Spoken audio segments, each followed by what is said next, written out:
Hi, my name is Patrick Safe, and for my senior project this year, I'm doing the effects of cinema techniques on emotional elicitation. I chose this because I believe that film and cinema are a very powerful and enjoyable method to convey feelings and emotions to a group of people.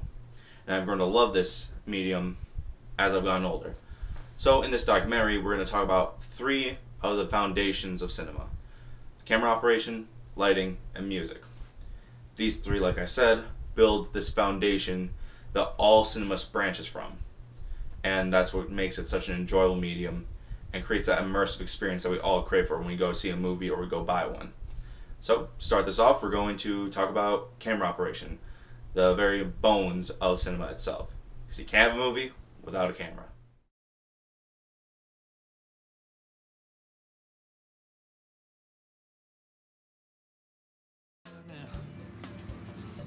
To start off, we have the pantry scene from the 1980 horror masterpiece, The Shining. In this scene, Wendy is locking up Jack in the pantry because he has lost his mind and she believes he is a danger to Danny and herself. And this is where we see our first technique.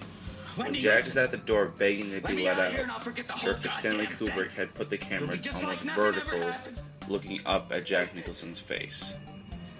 Because of this angle, Kubrick disorients the audience, making them more uncomfortable and increasing the anxiety of the scene. And as the scene continues and Jack slowly degrades to his insane state, the angle makes us feel almost as though he's on top of us and we can't escape him. Long, continuous shots are one of the key features of The Shining. The ones here are from Danny's Impossible Trike Ride. Kubrick used these long, drawn-out shots to create the illusion that Danny was being followed throughout his ride. Long, drawn-out shots like this also instill a sense of anxious dread because we as an audience think there will be something behind every corner because of how long the scene is without any cuts or anything. These long, drawn-out shots also begin to give the audience the notion that Danny's ride couldn't actually happen because the route and the layout of the hotel don't match up at all. This, coupled by all the other points we've covered, leads to a far more anxious and tense scene. And lastly, we have the scene where Benji gets stuck in 2014's As Above, So Below. Found footage films always bring fear and tension to the table, but one shot predominantly in first person are always far scarier. The audience feels as though they are there far more than with normal camera work, and due to the setting of the movie and the shot choice, you feel very claustrophobic, as if you are being squeezed into the catacombs with Benji and all of them.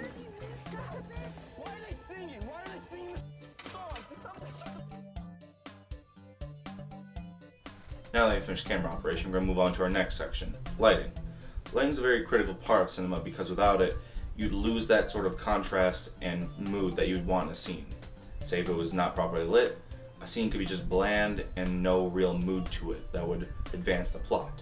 But when it's properly lit, you can get that tone that you want to be conveyed to the audience.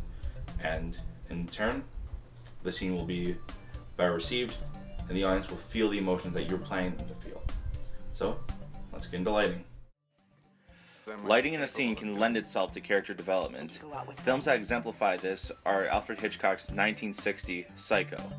In the parlor scene, it's the first time we see Norman Bates with Marion Crane. Marion, on one side, is by a lamp with no shadow. This paints her in a more positive light and makes her more the protagonist of the scene, while Norman, on the other hand, is in the shadows with no light source and a shadow behind him.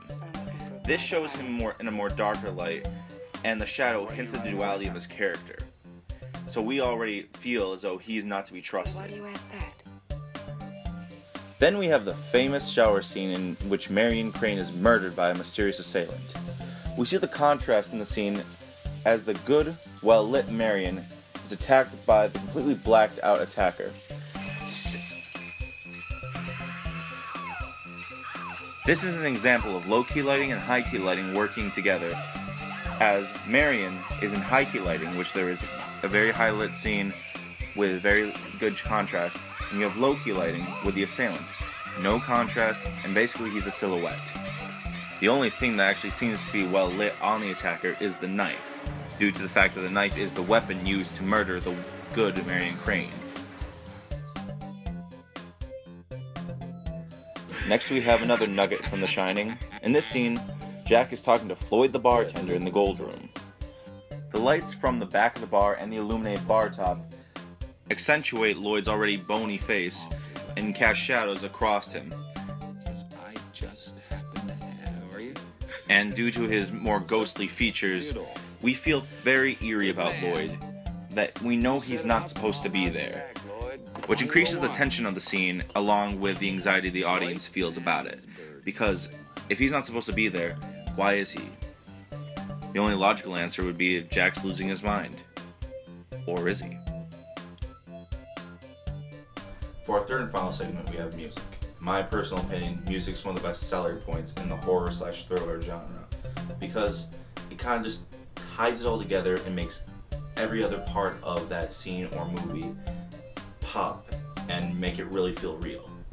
Because you can have great camera operation, your lighting can be on point, but if your music isn't there, then you just don't get that same reaction that you see in all these other horror movies. And that kind of goes with any movie, really.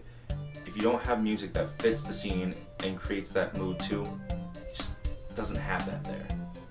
So we're going to move on to our last segment, music. Just how like clothes make the man, music and sound make the scene. You just can't tie a scene together properly without good music and good sound. For instance, like the shower scene in Psycho. You just don't have that same effect that you have when you hear those high-pitched strings in the background and Marion screaming for her life. Without it, you just kind of lose that feeling you get when you can see it. Now here's a scene without the sound. Now you begin to notice that without the music or the screams, it just isn't the same scene. Of course you know what's going on in the scene, and you know how you should feel about it, but there's just not that feeling in the back of your mind that this could actually happen. To you now, it's just watching the scene as it plays out, but with music, it's a whole different experience, and without it, you generally lose it. Okay, that's about all I need to cover in this documentary. Thank you so much for watching it. If you have any questions or comments, please leave them in the comments section. I love feedback, and if there's something I've done wrong, I need to fix it, and I'd love to. I'd just like to thank everyone who's helped me out with this so far, and as a disclaimer, I don't own any of the clips that you've seen other than the ones I filmed. Those are owned by the owners of the companies that have produced them and the artists who have created them. So, that's about all I need to say. Once again, thank you so much, and I guess I'll see you guys on the flip side.